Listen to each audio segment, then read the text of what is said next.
Welcome to Annette on Life, Liberty, and Happiness, a podcast where we talk about the Constitution, politics, history, and pretty much anything else I want to talk about. This podcast can be found on iTunes, Stitcher, Spotify, Amazon Music, youtube.com/Annette Talks, etc., etc. I suggest you go to YouTube if you haven't yet to see what we look like here as we are podcasting. And today's topic definitely falls in the anything else category. As many of you know, I'm a member of the Church of Jesus Christ of Latter-day Saints, and this year we are studying church history, mostly with the Doctrine and Covenants, and a lot of that surrounds the people that lived at the time that the church was founded. And so today I am talking to Kent Pickering. Hi, Kent. Hi. And Kent is a direct descendant of Martin Harris, who is one of the central figures of the founding of the church. Kent, what is your relationship to Martin Harris? Okay. My family is a little bit unique.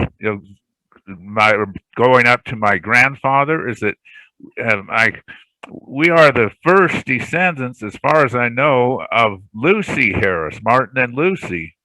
And so normally, when you think of Martin Harris's descendants, you think of those that come through his second wife, Caroline, who is a niece of Brigham Young. And I'm also related to Caroline.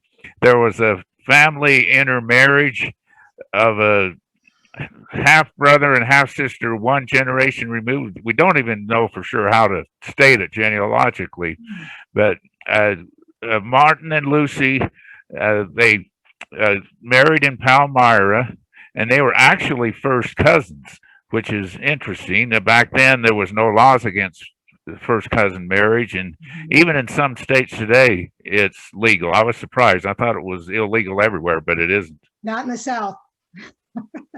Okay, I've never been to the South, so I learned something. Okay, and so, Mike, the reason I kind of come out and talk about Martin Harris is, well, wait a minute, Kent. So, go ahead. You said it was through Martin and Lucy. For some reason, I was thinking they never had any children together. They had two. Let's see.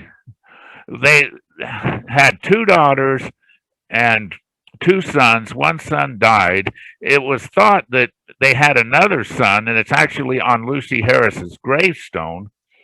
But recently, within the last 10 years or so, that's been disproven. That it was a Henry Harris, and he belongs to another family. So Martin and Lucy only had one son that lived to maturity, and that son lived in Palmyra, stayed with his mother when Martin went to Kirtland, when Joseph Smith actually called him to come to Kirtland. And then later, that son, his name was George, joined his father after Martin stayed in Kirtland, and the church moved to Missouri. And he lived in 1860 with his father, Martin, in Kirtland. He married there, had two sons, and one of those sons was my paternal great-grandfather, who came out west and then eventually married Martin Harris's daughter by Caroline. So really? Maybe that's where I get my craziness from, with genetic thing. I don't know. Is it a half brother and a half sister married each other? One generation removed. Okay. Okay. Right. That is hard to pinpoint genealogically. So I didn't know that Lucy and Martin had any children. I knew that he had 7 with Caroline, but I didn't know he had any with Lucy. So that's different. Yes. And so they had the two daughters, and so Martin, Lucy, and we can read on the internet. There's tons of articles, and the ones that I sent you, we can look at the history, and we think we understand Martin Harris, but I try to interpret what caused certain things to happen, and then what little tidbits of information can we find out from studying that history. And as a descendant, we're always going to find skeletons. All of us have the things our ancestors did and we wish would stay hidden, and why did someone put them on Family Search? But it's just kind of a shame that we have this movement today to disconnect with our history instead of trying to learn from the mistakes of the past and make a better future. Are there any inside stories that you have as a descendant that the rest of us maybe have never heard that come down through your line? Okay, I don't know that this is a story, but this is where I try to read between the lines. Now, we know that Lucy, if any of you have been to the Martin Harris pageant, she originally was supportive of Joseph Smith's efforts to get the plates and bring forth the Book of Mormon. And we know Martin, mortgaged the farm, the $3,000, but actually the first person to donate to the cause of bringing forth the Book of Mormon was Lucy Harris. I didn't know that. Yeah, she donated $28. It was a inheritance from her mother, and this was after Joseph had just barely brought home the plates, and so she insisted that Joseph take it, and Joseph was reluctant. But when right after he brought the plates, she actually went to the Smith home before Martin did, and she wanted to see the plates. And because Joseph wouldn't let her see the plates, she felt kind of rebuffed. And that was the beginning of the rift she had with the prophet Joseph Smith. I was just about to ask, because I was under the impression she was never on board with helping to finance the publication of the Book of Mormon.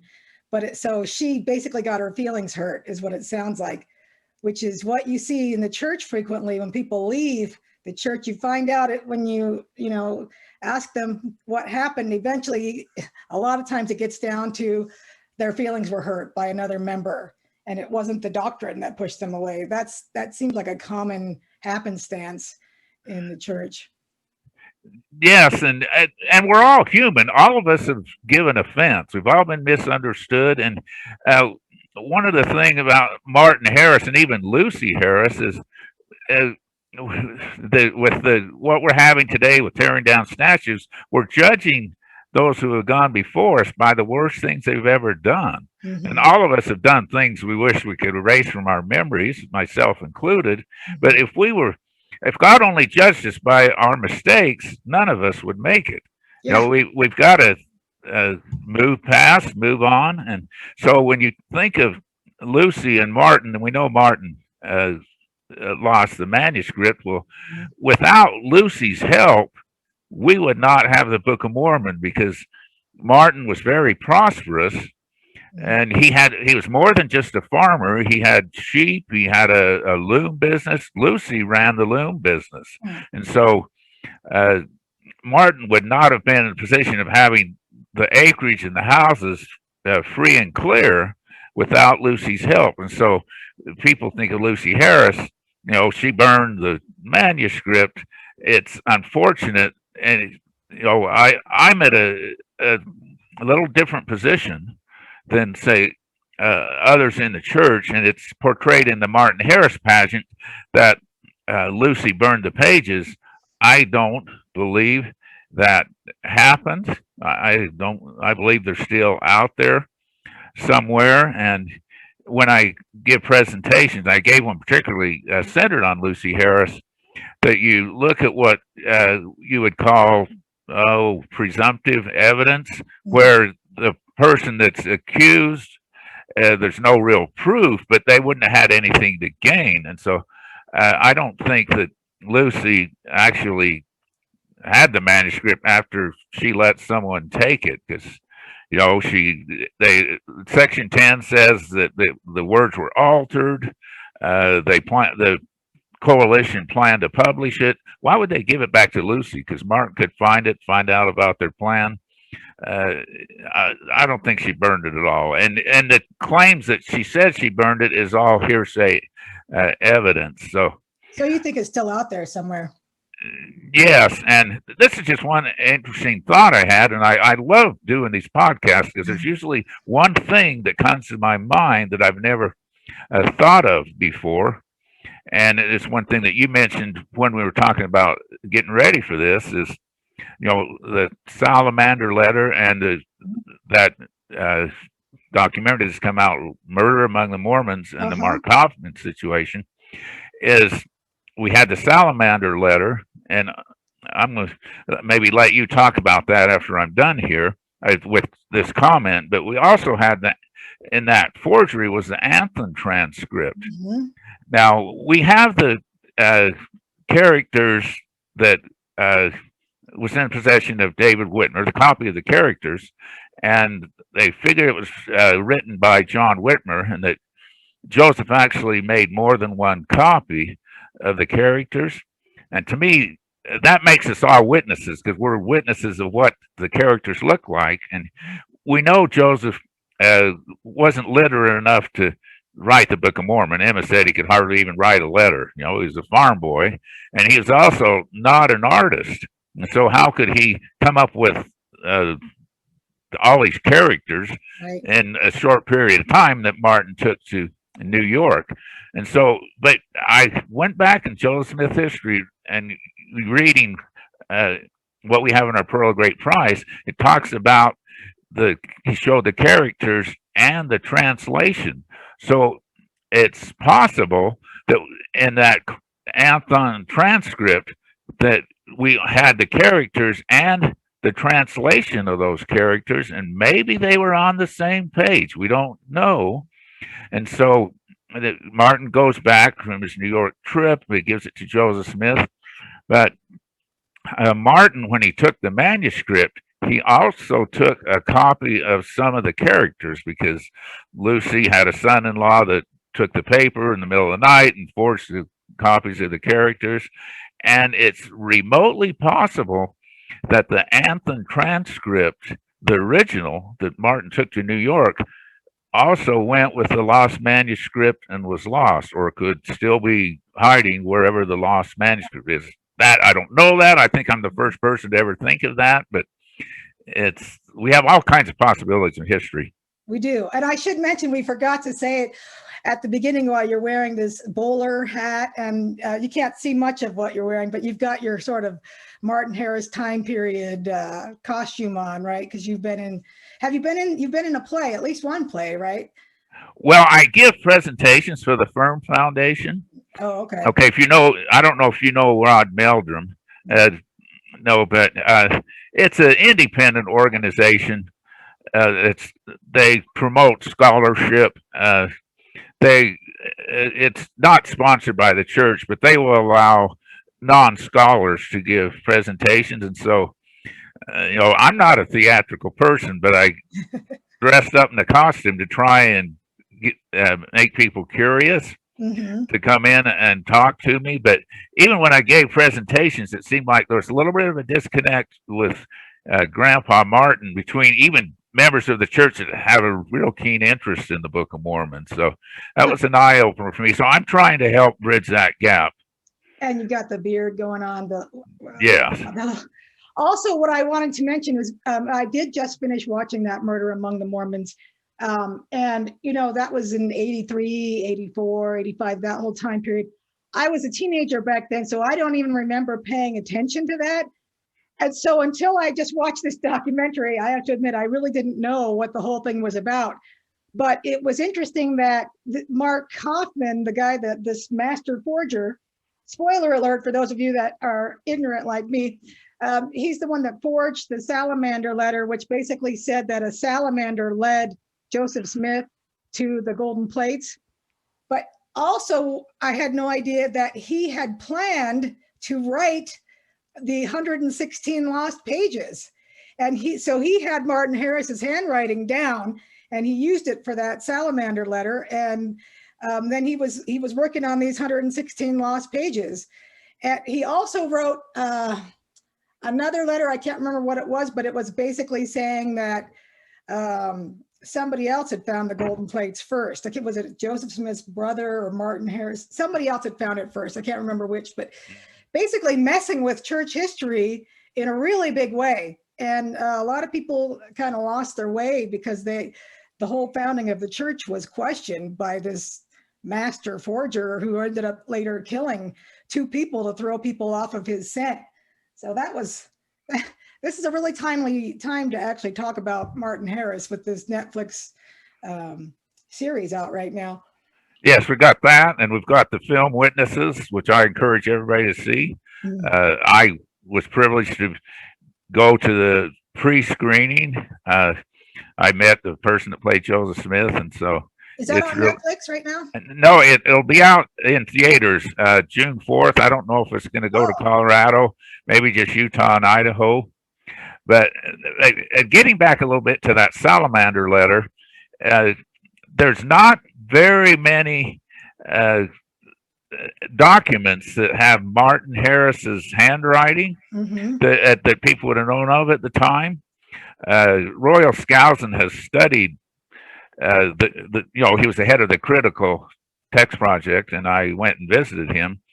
But he has figured out that Martin Harris was one of the scribes in the printer's manuscript when they were taking the original and making the second copy, because they wouldn't want to take the original because they'd learned their lesson from the lost 116 pages. Yeah. So there's an affidavit that's coming out or going to come out that Royal's seen that he's compared the handwriting that does have Martin Harris's handwriting, but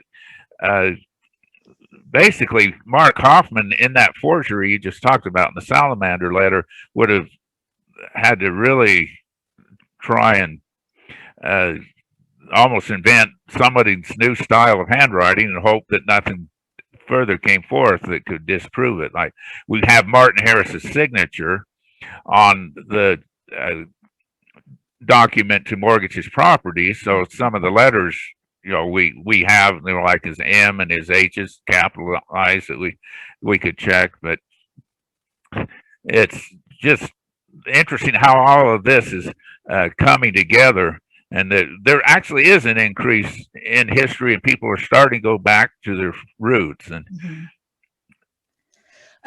you sent me that article to read about Martin, and it was interesting. A few things struck me. First of all, kind of what you touched on earlier, that we have got to look at the time period that people lived in order to really try and understand where they were coming from, as opposed to judging them by the standards of what 2021 looks like. And I think a lot of people make that mistake, especially a lot of people that, like you said, want to tear down statues, and people that want to cancel our forefathers for having been slave owners and things. And so as I was reading that article, I just kept having to remind myself that things really were a lot different in 1830 than they are now. And the religious situation was different. The way people looked at spirituality was different. Everything was so different back then. So that was one thing that struck me. I had to keep in mind when reading this, because a lot of the things that Martin did, but not just Martin, a lot of people back then were doing, just come across as kind of strange. And so you have to put things in their proper perspective and their proper timeline. But the other thing, which was interesting to me, because I don't know much about Martin Harris. I mean, I know about the lost 116 pages. I know that he mortgaged his farm to pay to publish the Book of Mormon, and that he left the church for a while and then later came back. But I didn't know that he had gone off with the Shakers for a while, and then he went off with a few of these splinter groups from the church for a while. And it must have been, first of all, it must have been really difficult to be a member of the church back then after Joseph Smith died, and nobody was really sure what was supposed to happen next. And it seemed like people were just kind of making stuff up, until the church established a policy for the succession to the next prophet. But I also kind of had the impression, and you can tell me whether you agree or disagree with me on this, but the way he was kind of wandering around from one religion to another, almost, and of course, like you reminded me, he never ever disclaimed his testimony of the Book of Mormon, and he never went back on his witness of having felt the gold plates. And so even with all that wandering, he never he never disclaimed his testimony. But it almost felt to me like it was so exciting with Joseph Smith and Oliver Cowdery and the Whitmers and everyone back then to help found the church, that when that time period was kind of past and he became upset with Joseph for some reason or another and wandered off, it was almost like he was trying to regain the initial excitement and feelings with the Shakers, and then with the I guess you call them the Strangerites. Strangites, yeah. And that was a gentleman that decided he was a prophet of the James J. Strang, yeah. Yes, thank you. I don't know much about him either. A lot of this is kind of new to me. But and then eventually in life, he was excommunicated, and then he was rebaptized. But then he spent the last 4 years of his life living in Utah with the members and having rejoined the faith. But it almost felt like he was out kind of wandering, trying to figure out how I want that feeling back again, and never really could find it. And so finally just came home to what he knew was the truth all along, but just wasn't giving him that initial excitement and sense of importance, because he kind of struck me as self-important. That he was called boastful in this article. People thought that he was overbearing, kind of, you better believe me. I'm telling you the truth. You better believe me. Yeah. And He was just from that 40-page article that I read with lots and lots of footnotes, that was the impression I came away with. What do you think? Right? Wrong? Yeah, he was definitely a fire and brimstone kind of person. He was never like officially a preacher. But what we need to realize is that Martin's first calling and his most important calling was to bear testimony. And there was, when we get into that time in Kirtland, now the main reason Martin Harris had issue with Joseph Smith was because of the Kirtland Safety Society, and Martin didn't believe in paper money. And this is one of my, I don't want to call it a pet peeve, but I wish sometimes art and cinema would be more truthful. Sometimes they show Martin giving Joseph $50 and he hands him a $50 bill. That's not historically correct. He gave him silver. He believed in, and this is a constitutional issue, so it fits with your overall theme of your podcast, is that he believed in basically a gold standard and not the kind of the fiat currency that he thought the Kirtland Safety Society was. So he never joined. And so when it failed, he just fell prey to all those influences you were talking about. And he would also, I'm trying to think of the legal term, when he would talk about his testimony, he wasn't eloquent like Oliver and David. He's just a farmer. Is that he would go into what they would call, I think, excited utterance, where he would say something and he would be so excited, it would be almost like he was reliving the experience of his past of seeing the plates. And right, you're talking about an exception to the hearsay rule, right? Excited utterance, right? So you would that's something that you could enter in court as he said it when he was under a certain pressure or whatever. So it's something that would naturally be more truthful because it had all this emotion behind it. Yeah, it would. A lot of him saying that he denied his testimony and influenced 3 of the quorum of the 12, the original members, to leave the church is hearsay evidence. But they would ask him questions like, "Did you see the plates with your spiritual eyes or your physical eyes?" Well, he would say spiritual eyes, so they would equate that with he was just an hallucination. But how many of us walk outside and see our guardian angels? We have to be somewhat transformed or in a spiritual mood to see through the veil. And when you go to the testimony, and I like to present that, let's put Martin Harris on trial and the rest of the other witnesses and it's important that the 3 witnesses came from separate families other than the Smiths, so that there's no accusation of it being a family affair to try to defraud people and deceive people. Is that statement in the Book of Mormon is an affidavit. Okay, it's, if you have time to revise it, just say what you want to say, and then you put your name to it, and then you put it in print. Mhm. Okay, they couldn't sign their name to it and have it in print because they didn't have means to take pictures of the signature, so they just have their typed name in it. But it goes out with every Book of Mormon. Mhm. So an affidavit, as I understand it, will always trump hearsay evidence or even evidence that they would call given under excited utterance.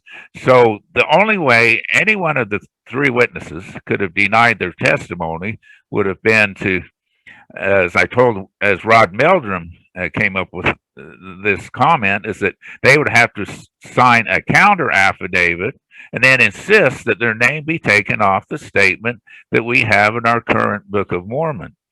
And so, even had Martin denied his testimony, the Savior said, "It's written in your law and in the law of Moses and ancient Israel that the testimony of two men is true." Like when they had judgment situations and you couldn't just have one witness against a person, you had to have at least two. Is that we still have Oliver and David who didn't deny their testimony, so you can't say that the whole testimony of all three of them is denied just if one person denied, which Martin didn't do.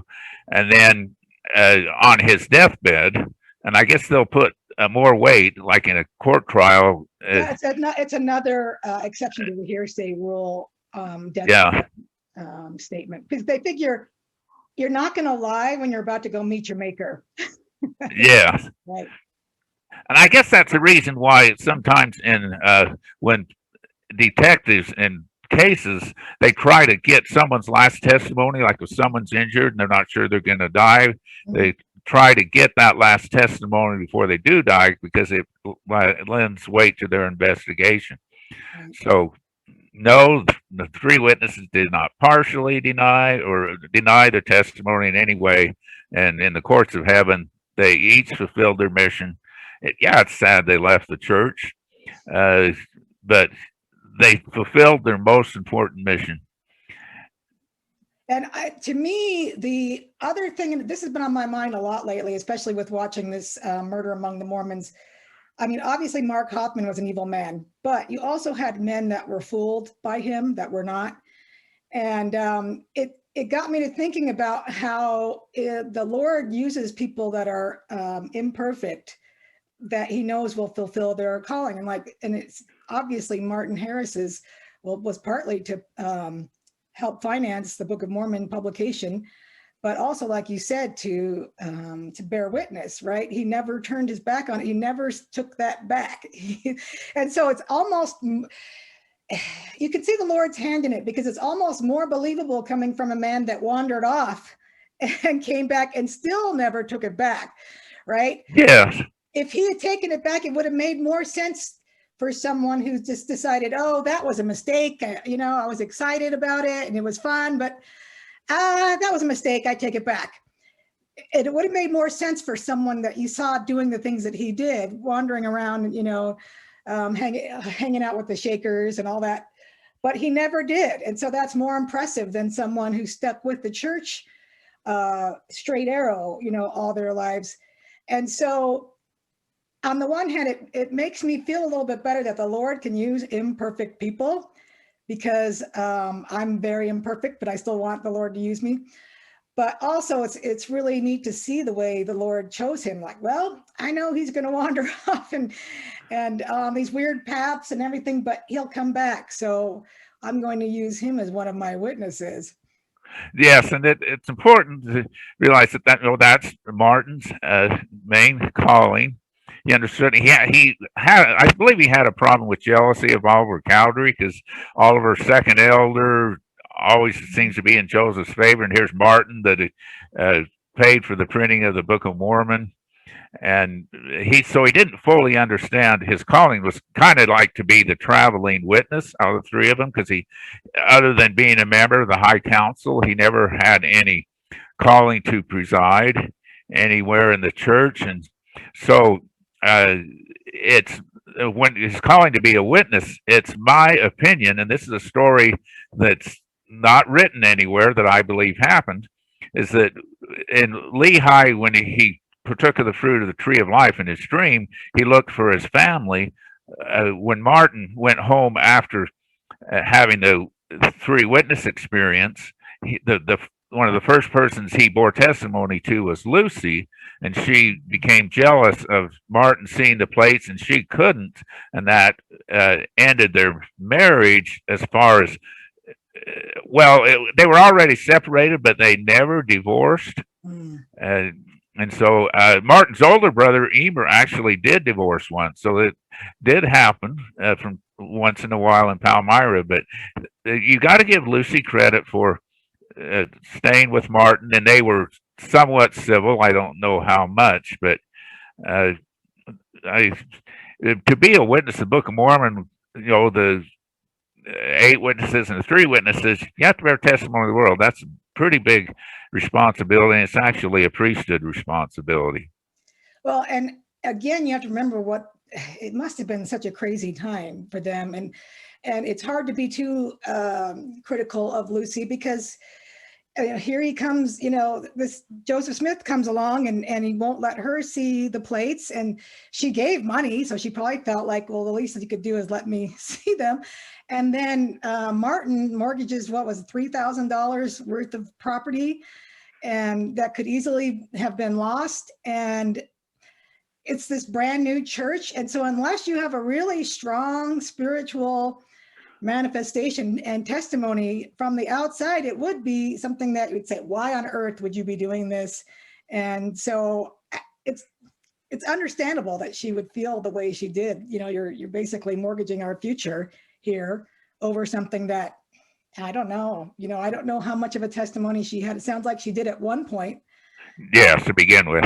But then obviously that wasn't strong enough to see her through her pride, I guess you could say. Yeah, and I try to put myself through the eyes of a housewife and woman. She'd done a lot of work. She had basically earned part of that equity that's in the farm, and so Martin actually, through a third party, deeded her 80 acres, and he built a smaller house, so she wasn't left with nothing, but it was giving up the inheritance that she could pass on to her children. Mm-hmm. One son died early, and then George, my great grandfather, direct line, but she also had 2 daughters that had married and lived in the area. So I guess with the communal property laws, they considered the husband and wife as one, and the husband made all the decisions. So Lucy actually was more active in the community than most women, but you got to see her point of view, and it's like it's in a way it was like Martin was dragging her along by her hair to go along with something she didn't want to go along with, and she felt like she had no choice. And so and the thing about Lucy Harris, and people say, oh, she burned the pages, and that's how we think of Lucy Harris. Well, and let's just go back to the Salamander Letter. They say Martin wrote it to William W. Phelps, even though it's not true. I compare Lucy to William W. Phelps, who swore affidavits against the saints in Missouri. How part of it helped put Joseph Smith into prison and Liberty Jail. But William W. Phelps came back, and Joseph Smith forgave him. I'm sure you probably heard the story. One of my best friends is a direct descendant of William W. Phelps. And so if the Lord and the prophet Joseph Smith can forgive William W. Phelps, which they did, they can also forgive Lucy Harris. Yeah. And when Martin he was in Kirtland in 1835, he received a patriarchal blessing from Joseph Smith Sr., the prophet's father, and in that blessing he was promised, you shall yet teach your wife in the day of eternity that she may obtain her salvation. And so you're a teacher and educator by trade. You wouldn't teach a class if you didn't have any students.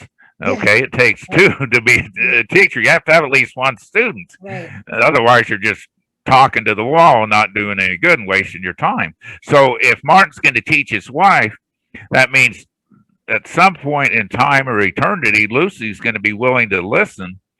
And that's a prophecy made by Joseph Smith Sr., one of the fathers of this dispensation.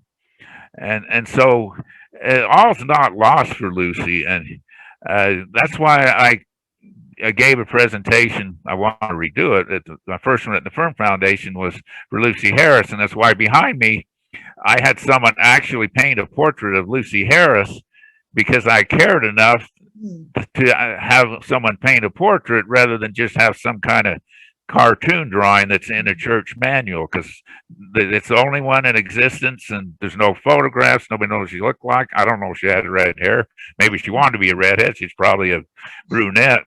And so it's just, as saints, we got to care and we've got to forgive. Yes, I agree. None of us were back. None of us lived back then. None of us knew what the pressures were. Also, when the church was established, obviously there was great opposition from people that didn't believe, but Satan was there pushing back. And so it had to have been an awfully difficult time to be a believer, let alone married to a believer or not being a believer. So we do need to cut her some slack. So I want to know, as a descendant, did any of the papers come down to you, or did you have any artifacts or pictures or anything that came down through your line that you have that hasn't gone to church museums? The only thing I can say that I can partly lay claim to is that photograph behind me. It's hard to see. I sent you a copy. It's a photograph. I have a friend that's a collector of Mormon memorabilia. He's an independent. He's not affiliated with the church, but he had the only copy of that photograph in his possession, and it wasn't in the public domain. And I encouraged him to put it in public domain, and after a year or so he did, but he put his name across and it's copyright, simply so that people know that he owns the original, because you put something on the internet and anybody can claim to hold the original. But in the Church History Museum, we have the wallet that supposedly had the money, Martin's wallet, that he took the money to pay for the printing of the Book of Mormon. It had gold coins. Another thing too is when Martin paid off the debt, he didn't use paper money. He used gold coins. I think there's a watch.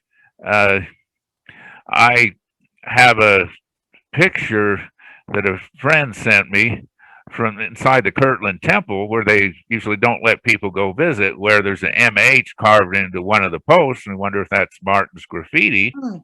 And there's an HS right by it, and I was wondering, who's HS? And a friend from school said, "Oh, Hiram Smith." And so, other than that, we have the story of how we are descended from Lucy Harris, and those that come through Caroline, and I think they had 7 children.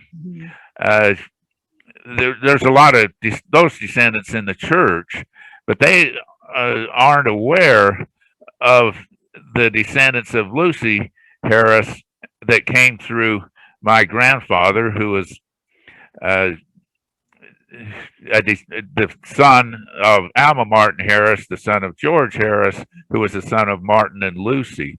Because the Harris family kind of had a family organization. It's kind of dormant right now, and they were thinking of getting it together again, and then COVID messed everything up. They're not as strong as the Smith family organization. Now, there's one thing I would like to mention about the 3 witnesses, and we know that the 3 witnesses were charged with finding the quorum of the 12. Okay, and originally it was just you had Joseph as an apostle, Oliver and David Whitmer were commissioned to hunt the 12. It says that in section 20, but Martin wasn't included.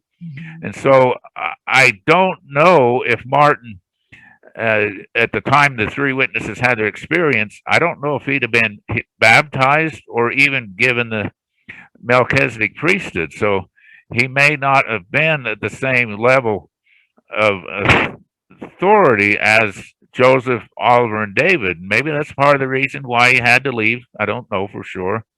He also had heavier domestic burdens uh, and had more worries being married in a farm where David and Oliver weren't married and they were young.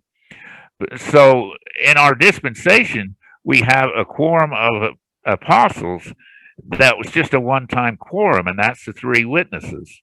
And we know that because they sought out the 12 and they assisted in the ordination. But in the priesthood, you can't give an office that you don't already hold. Kind of like Martin can't give Joseph $50 to move to Harmony if he doesn't have $50 to give him. Yeah. So that's just an interesting thing. And so we don't know when Martin was ordained an apostle. It was kind of like when they had the priesthood restored, they considered that they held the apostleship, but the office didn't exist. So Martin was made a high priest in 1831, and when he was ordained an apostle, we don't know, but we know that he was at one point because he can't give something that he doesn't have. That is interesting. So before we wrap it up, what would you say is your favorite thing about Martin Harris? And do you feel like you have inherited any of his characteristics or anything like that?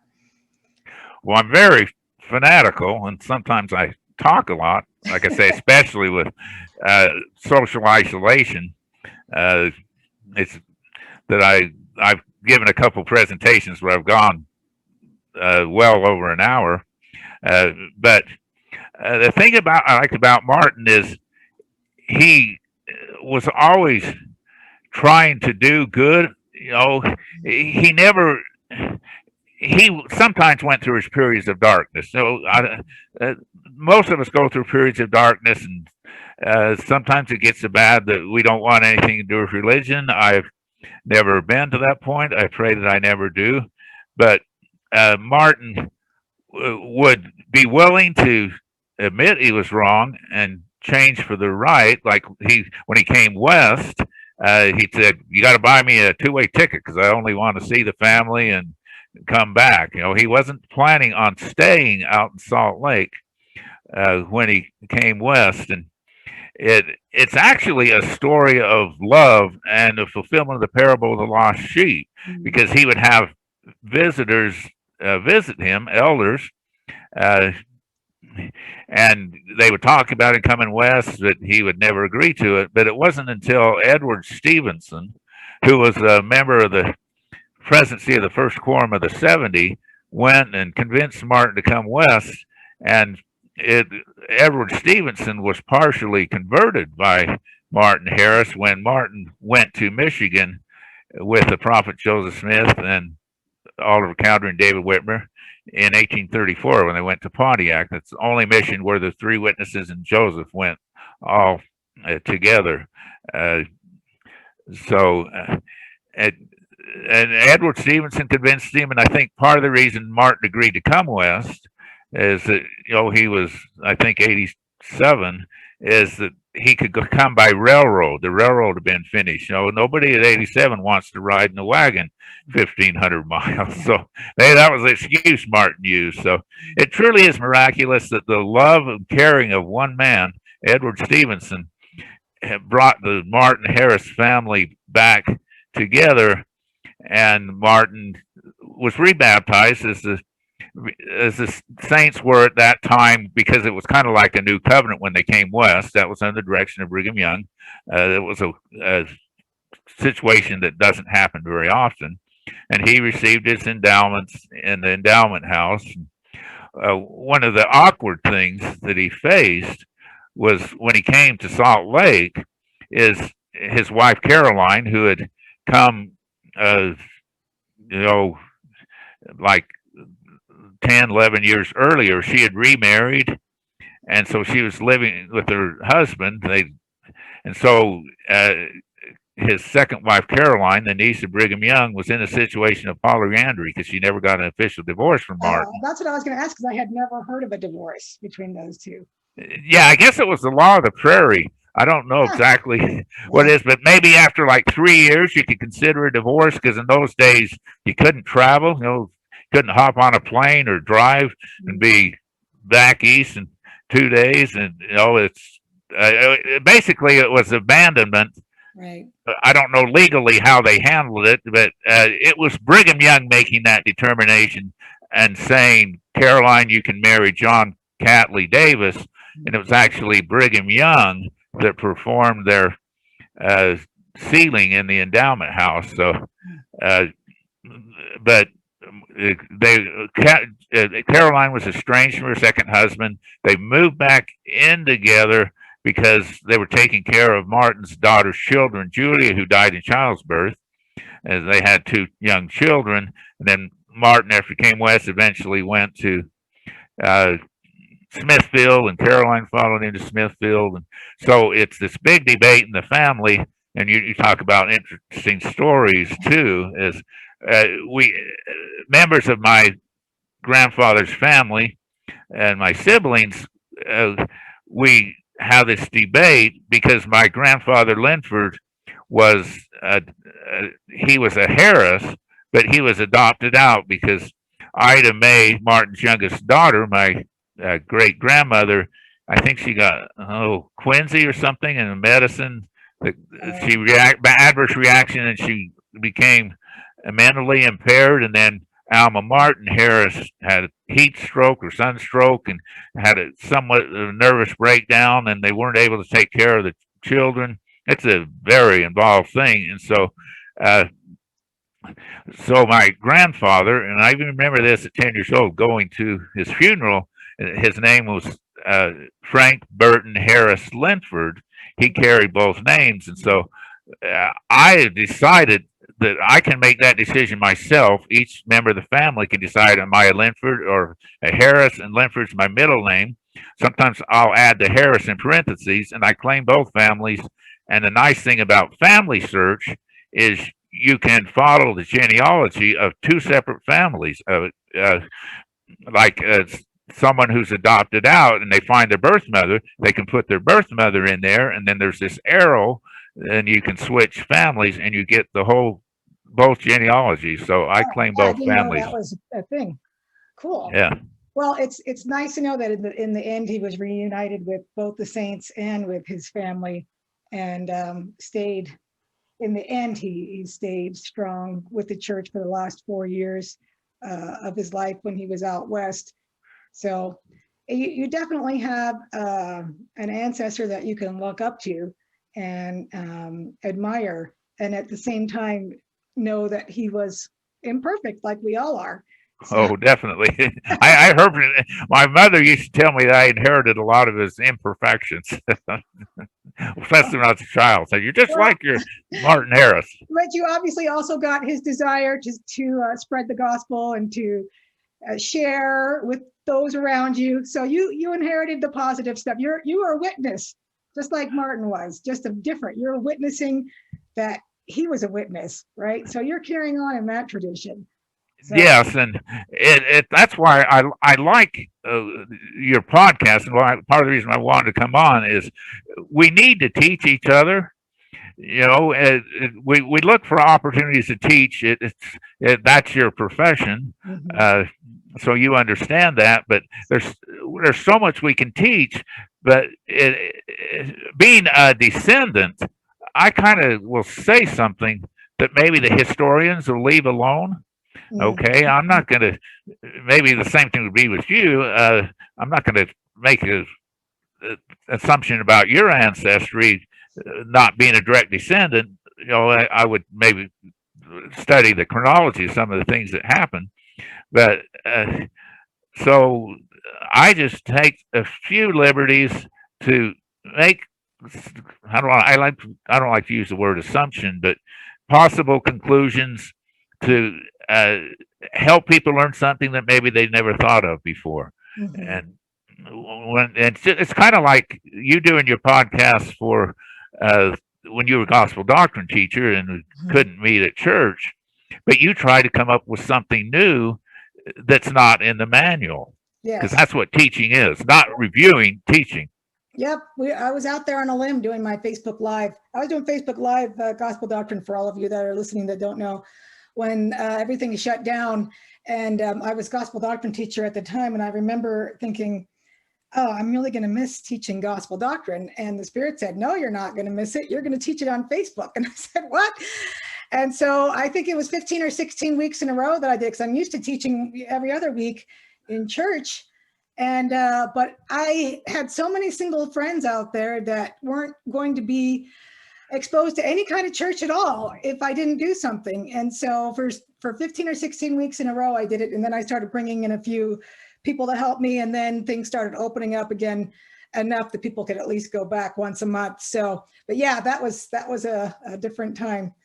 So I really appreciate you coming on. And is there anything you're doing coming up that people can watch, or a way to contact you if someone wanted to ask you a question about Martin Harris? Oh, I'm trying to think of how. I let's see. They can contact me on my Facebook page. All right. Or they can also email me and I can pass it on. Email and pass it on. I think we've been locked down enough. I think it's creating a hunger that some of the members have. Sure, it's our livers means some of them are being curtailed, and you've taught a lot about that. And, it's very trying times, but also helps turn us back to God. So it's like through these podcasts and presentations, like I'll just take, I don't know how many viewers you get, okay? Maybe 500, I don't know. You don't even have to tell me. But you went from teaching 50 people to teaching 500 by doing podcasts. We have so many tools available, and we can do research right in our own homes. And so I have the presentations. They're on the streaming side of the Firm Foundation, but I'm also putting up videos on YouTube channel, Martin Harris Presentations. So if someone goes to YouTube and they type in Martin Harris Presentations, they can find some videos? Yes, I've got 2 of them up there, and I thought, well, I'll give 4 presentations on Martin Harris and I'll be done, and I can put my feet up. And that's not the way it is. There's always new frontiers. I want to do a presentation on the possible suspects in the theft of the lost manuscript. Nobody's ever done that before. It's mentioned here, or they think they might be, but nobody's gone into it in depth. And so, scholarship is just changed. There's things that we can do as teachers, and it's every bit as important to be a student as it is to be a teacher. Because there's certain things that I'm the student, and certain things I'm the teacher, and I've kind of found my niche of doing something that nobody else is doing, just like you have. And you'll probably keep your podcast going as long as I'm drawing probably. So, all right. Well, I will link to your YouTube channel then in the show notes for my podcast. And if anyone wants to ask Kent a question, you can email me at annette@annettetalks.com, and I'll pass it on. Or you can try and find him on Facebook, Kent Pickering. And, I'm sure he would be happy to answer your questions about Martin Harris there. So thank you again, Kent, for visiting with me today. Oh, I've loved it. So. And thank you, my listeners, for listening to Annette on Life, Liberty, and Happiness, where freedom lovers gather.